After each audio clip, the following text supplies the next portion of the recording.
r/NoSleep. Posted by you/CallMeStarr. The pub I work at is haunted.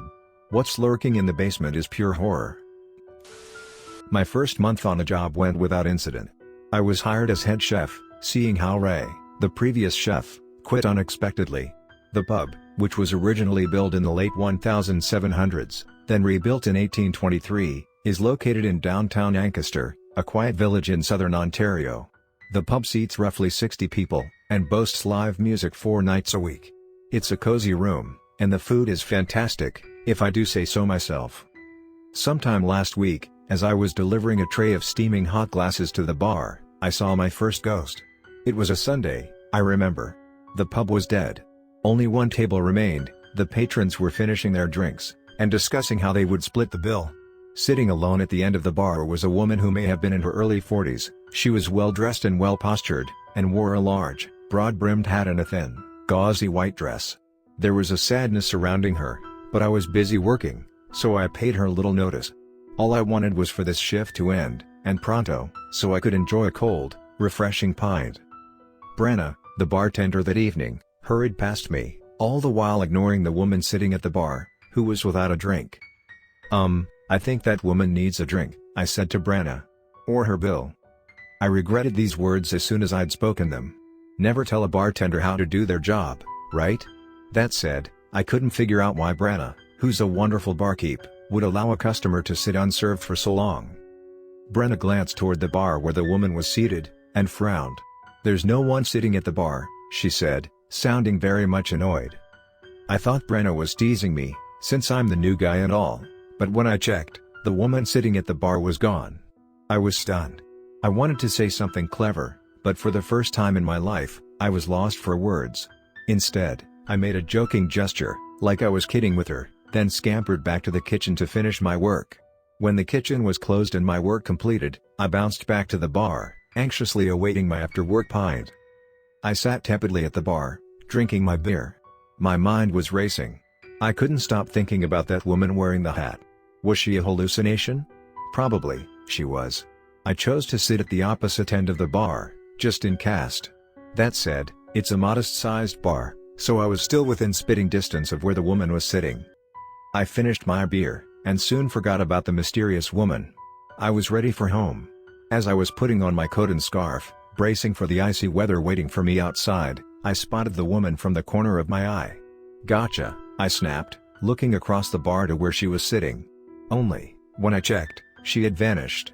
I rubbed my eyes, and shook my head. I must be losing it, I thought to myself, unhappily. Maybe it was stress. Wearily, I left for home. I couldn't get the woman sitting at the bar out of my head. Was she real, or was my mind playing tricks on me? Maybe this was some elaborate prank the other staff members were playing on me. Could be, but that was highly unlikely. Maybe I really was losing it. I mean, with all the restrictions and distractions concerning the restaurant industry these days, I'd be right to lose my marbles. When I returned to work a couple nights later, I felt better. It was trivia night, which meant the pub would be packed. It was.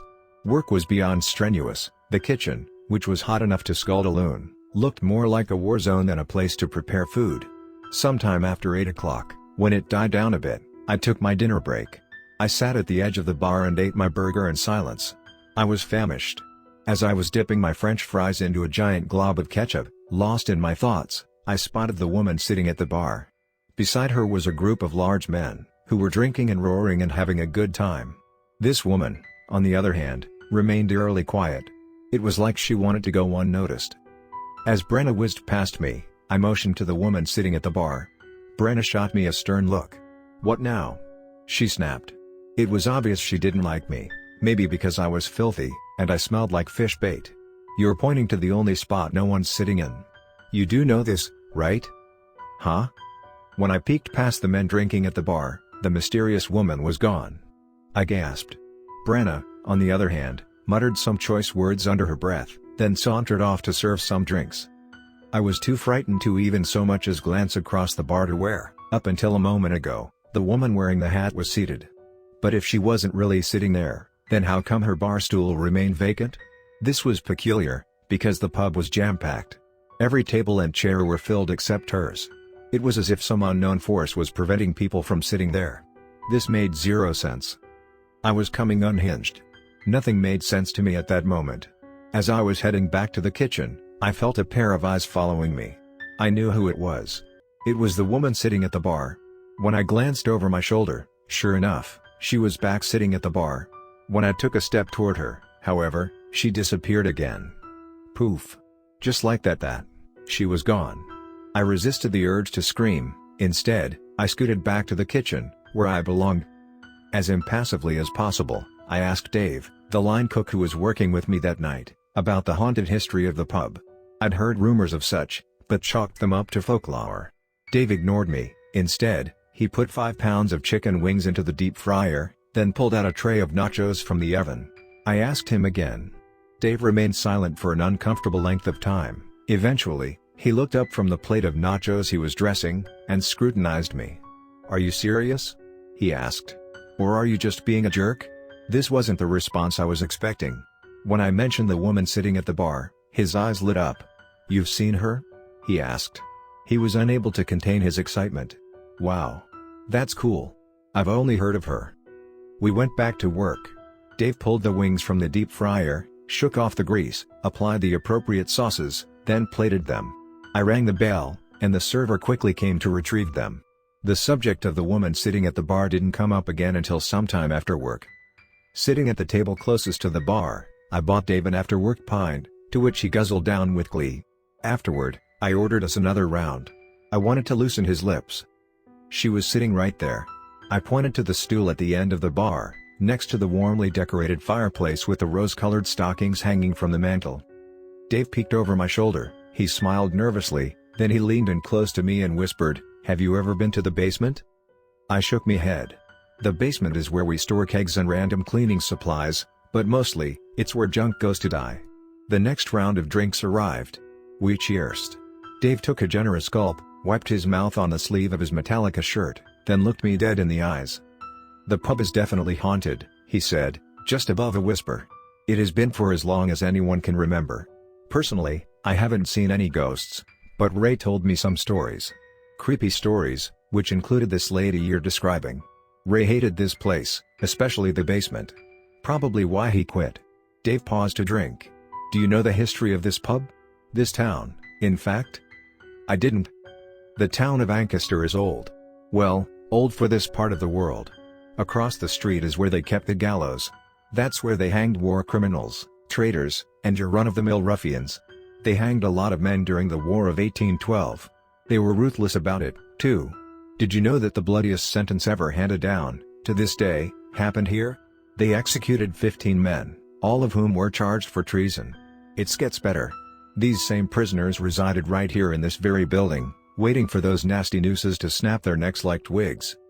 The most dangerous men were detained in the basement, where they were tortured and tormented and God knows what else. I've been down there. It's creepy as hell. The floor is gray dirt, the walls are dark and dingy. Plus, it smells musty and old. I hate it down there." Dave's words filled me with dread. More beer was required, I realized, so I ordered us another round. We sat in silence, waiting for the beer to arrive. I was trying to wrap my mind around what Dave just told me. I honestly knew nothing of this town's twisted past. It was around this time that I spotted the woman sitting at the end of the bar, only now she was facing me. My stomach filled with butterflies. Fear was creeping into my body like an unwanted guest. The beer arrived. We drank, then Dave continued where he'd left off, and I did my best to ignore the apparition staring at me. "There must be a record somewhere that shows the total number of prisoners executed here," Dave said, in between sips of beer. "Whatever it is, I'm sure it's a hell of a lot. Maybe that's why this place is haunted." I pondered all this for a moment. Up until a few days ago, the idea of ghosts being real seemed ludicrous. I've made fun of people for believing such hogwash. Now look at me. I'm discussing the ghosts of dead prisoners, while being surveyed by a woman sitting at the bar, that apparently, only I can see. I stole another glance over my shoulder. The woman was indeed watching me. Dave looked at me curiously. "She's back, isn't she?" he asked. I nodded. It took all my energy not to completely freak out. This was all new to me. Dave turned to face the empty bar stool, where the ghost woman was sitting, and stared for an incredible length of time. He was squinting. "Damn it. I see nothing," he said. but I do feel something strange coming over me. Probably my imagination. Dave finished his last swallow of ale, then he started gathering his things. His face was pale. His eyes seemed far away. He thanked me for the beer, said goodbye to Branna, then left. He quit the next day. By now I had a decent beer buzz, which under normal circumstances would have been great, but not on this particular evening. I was downright spooked. I could still feel the ghost woman scrutinizing me with her dead eyes, which added to my misery. I needed to split, and fast, before I lost my mind altogether. I began organizing my belongings, doing my best to ignore the ashen lady staring at me from her seat at the bar. As I was about to leave the pub, Branna came rushing over. "Tony, can you please go down to the basement and bring me up a keg of Coors Light?" She seemed flustered. She'd been waiting on a large table, who seemed hell-bent on partying all night. Suddenly, I found myself trembling like an earthquake. My hands were cold and clammy, my legs as sturdy as a unicycle. The last thing I wanted to do was venture down to the basement, not after what Dave just told me, but I did it anyway. What choice did I have? The stairwell leading down to the basement was close-fitting. I'm tall, so I had to crouch to avoid knocking my head clean off. I descended slowly and cautiously down the wobbly, wooden stairs, trying my best to be brave. It wasn't working. I was scared shitless. The basement was poorly lit. The air was thick and gross. I could smell mold, plus something else I can't quite describe. If haunted had an odor, this would be it. A discarded Budweiser sign lay in twisted ruins at the bottom of the stairs. Stacks of cardboard boxes lined the stone brick walls, which were the color of dead fish. As I reached the bottom step, I tripped over a dead rat, causing me to whack my head on the edge of the ceiling. It hurt like hell. I kicked the rat carcass across the room, and rubbed my aching head. At the opposite end of the basement, soiled in silvery spiderwebs, was a mop bucket. It was filthy. Next to it was a rusted, old meat slicer that looked to be 40 years old, at least. Straight ahead of me, leaning haphazardly against the wall, were the kegs. I found the keg labeled Coors Light. I bent down and carefully picked it up, trying not to whack my head on the low ceiling again. As I was standing at the base of the stairs, ready to return to the main floor, I felt a cool breeze brush against my face. Then the basement lights started flickering on and off in sudden flashes. I heard sobbing. The sound was close. Someone was down here with me. My anxiety level was skyrocketing. Then came a strange, garbling noise which scared me stupid. I dropped the keg on my big toe, crushing it. The keg clanked and clacked and crawled along the grimy basement floor, before coming to an abrupt halt. After dropping an inflammatory F-bomb, I scanned the vicinity, searching for whoever was down here with me. That's when I felt something touch the back of my neck. I spun around in surprise. No one was there. By now, my heart was threatening to explode from my chest, and even though the temperature in the basement was frigid, I was sweating buckets. Fear had stolen over me. The walls were closing in. I was becoming claustrophobic. I was scared out of my mind. I took a deep breath and held it for 6 seconds, trying to regain some composure. Then I let out a nervous laugh, and started ascending the stairs. That's when I heard a voice cry out for help. This put a jump to my step. I was halfway up the stairs before I realized I'd forgotten the keg. I scampered back down the stairs, trying to ignore the terror growing inside me, and fetch the damn keg. That's when I heard the voice again. This time, I stopped to have a listen. I knew this was a bad idea, but I did it anyway. I couldn't help myself. Someone was sobbing. The sound was coming from behind the stairwell. I turned my attention to the spandrel behind the stairwell, and saw the most extraordinary sight. I gazed, mouth ajar, petrified. What I saw has forever altered my perception of reality. I'm still trying to come to grips with it. Maybe that's what's compelling me to share this story. Make it official, so to speak. As I crept toward the stairwell, I noticed a group of gaunt-looking men huddled together, hiding in the cubbyhole behind the stairs. They were chained to the wall, clad in wretched rags, which matched their filthy, malnourished faces. I knew they weren't real, because they were shimmering, like a mirage in the desert, yet, there they were, right in front of me. The sight of these men broke my heart. I don't care what these men did, this was simply inhumane. I squinted, hoping to get a better look at them. The men were neck to neck, grunting and groaning. One man was weeping profusely, his head buried in his bloodied, soiled hands. Then, I heard bullwhips cracking, followed by a chorus of screams. I let out a pathetic whimper, and when I did, the men dissolved into thin air. By now, I was feeling sick to my stomach. I rushed to the bottom of the stairs, and looked up at the speck of light peeking from behind the entrance. Sluggishly, I began my journey back up the slender stairwell. I heard bullwhips cracking again, followed by tortured, grief-stricken pleas for mercy, and I almost jumped out of my skin. This was getting ridiculous. I needed to leave this basement as quickly as possible. So, with the keg snug in my arms, I scooted upstairs and slammed the basement door shut, once and for all. The urge to break down and cry was tremendous. I'd never been so scared in my life. When I delivered the keg to Brenna, she looked at me peculiarly. "Geez. You look like you've seen a ghost," she said. I let out one lowly laugh, then, I scrambled for my belongings, and beelined for the exit. As I was leaving, something compelled me to stop and turned around. It was now past closing time. The pub was silent. The chairs sat on tops of tables, ready for their nightly slumber, the bar stools rested, empty and taciturn. All except one. The woman sitting at the bar reappeared. She was looking straight at me. The corners of her lips raised in what could have been a smile. For a moment I simply regarded her, her auburn hair spilled from her eloquent straw hat, her eyes like black pearls.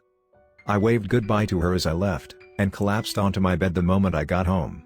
I slept like the dead. The following morning, I sent this email to Rachel, the owner of the Coach and Lantern. Dear Rachel, although my time at the Coach and Lantern has been short-lived, it's been both enjoyable and educational. You run a fine pub. That said, I hereby give you my 2 weeks' notice. Although I am grateful for the opportunity you've provided me, I feel it is time for a career change. I want to write horror stories. Yes, it's time I write about ghosts and haunted houses and evil spirits and such. Sounds like fun, right? One last thing, I won't be venturing into the basement again. Ever. Best of luck to you and your pub. Tony Starr.